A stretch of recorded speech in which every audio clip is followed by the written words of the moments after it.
5 days to Hyde Park, where glorious zero weather returned him to feeling like a fighting. But the fighting was unable to get the sight and smell of battles of his mind. The American president had witnessed the worst situation British colonialism could present. Everyone familiar with British Africa in the war years agreed with President Roosevelt that Gambia was a miserable little place full of sick, unhappy people. Even friendly visitors called it deplorable and an open sore, or one of the worst tropical slums in Africa, and a disgrace to the colonial empire.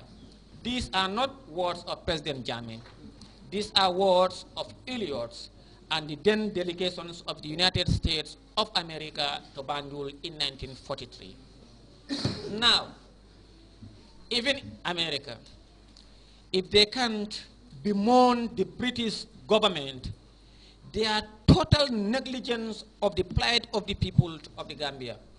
As Gambian today, 1994 to date, Banjul 1943 to 1994, under President Jammeh, even the blind can feel development.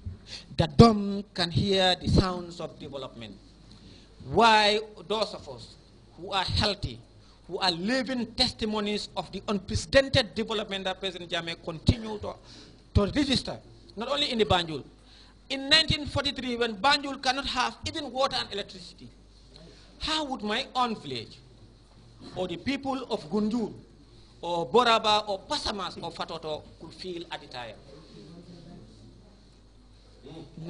2014 today, you go to any village in this country, you can get electricity.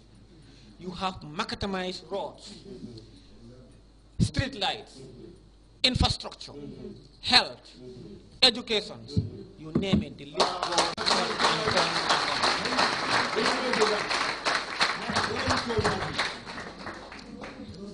Now, can those people tell us the withdrawal of President Jammeh from Commonwealth is not timely?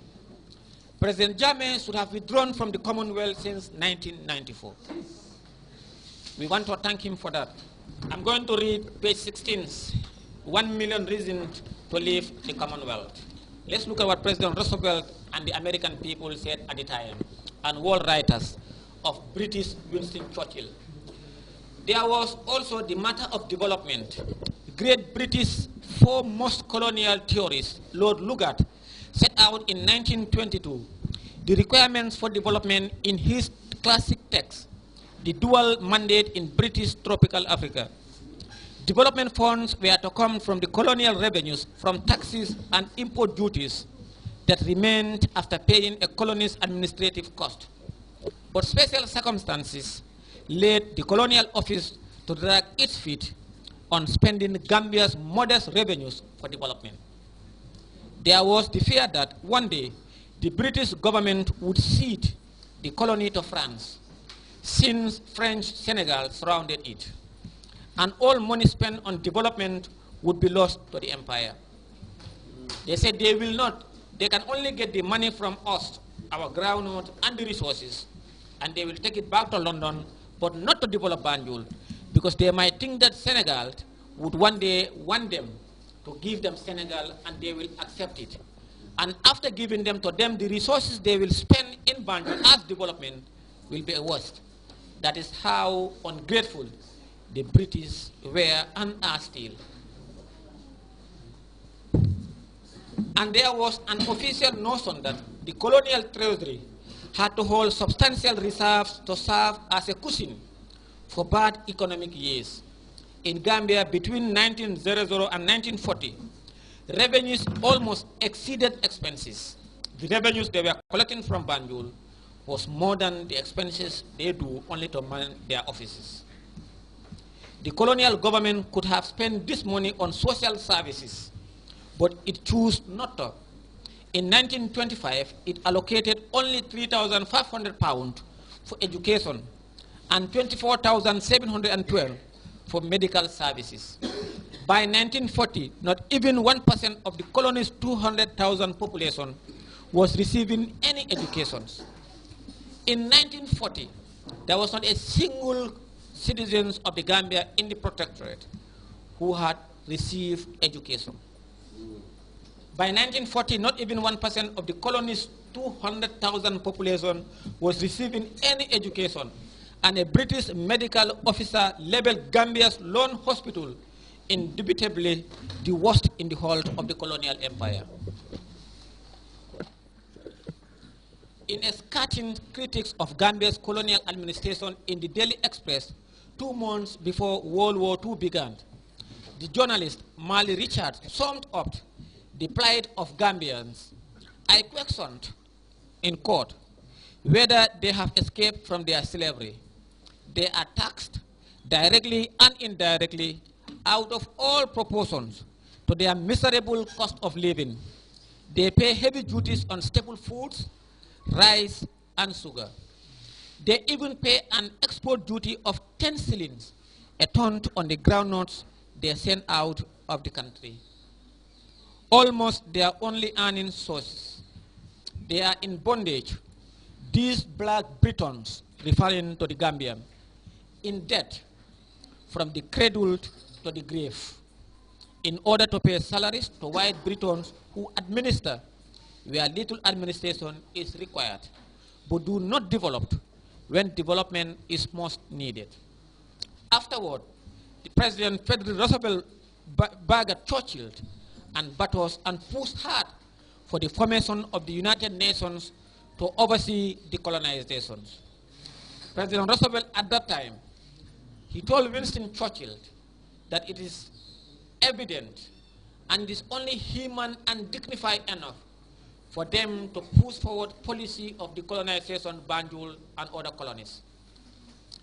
The onset of the Second World War only made the situation worse, with the closing of the Mediterranean and the danger to shipping in the Atlantic. Batos became an important Allied air and sea base during the time. The surge of growth took place at a time when Allied merchant shipping was tied up, and the usual sources of rice, Burma, and Java were in enemy hands, according to a formal 1942 British memorandum. The same on page 18, African living in war battles faced a shortage of housing too. Even before the war, there were not enough places to live. Then the government got land for its military expansion by evicting people from their homes, and 51 acres of half-died. The most heavily populated sections of town. Some of those evicted moved with their relatives. Others pulled up at night in the yards and outbuildings of strangers. Those who had neither of these options lived and slept without shelter. Not 2 months before Roosevelt rode through town, Batos police rounded up 800 people sleeping on the street at the time. Batos sanitation was another problem that perplexed colonial officials, all the more as the population grew. A professor of the Liverpool Schools of Tropical Medicine linked Batos in 1937 to a waterlogged sponge floating in a sea of its own excreta, and no one seemed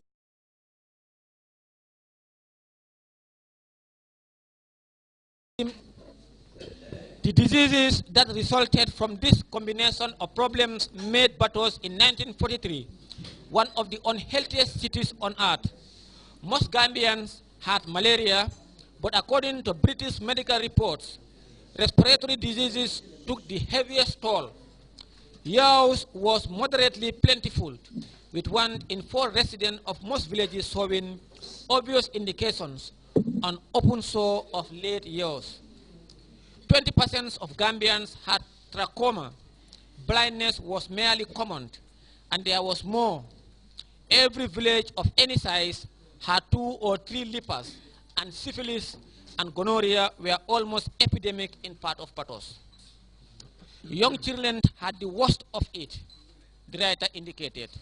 Howells reported that half of the children in 3 Gambian villages he visited in 1935 had enlarged spleens.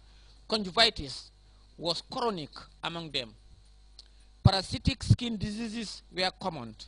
Nasal discharges were extremely common, and schistosomia was general.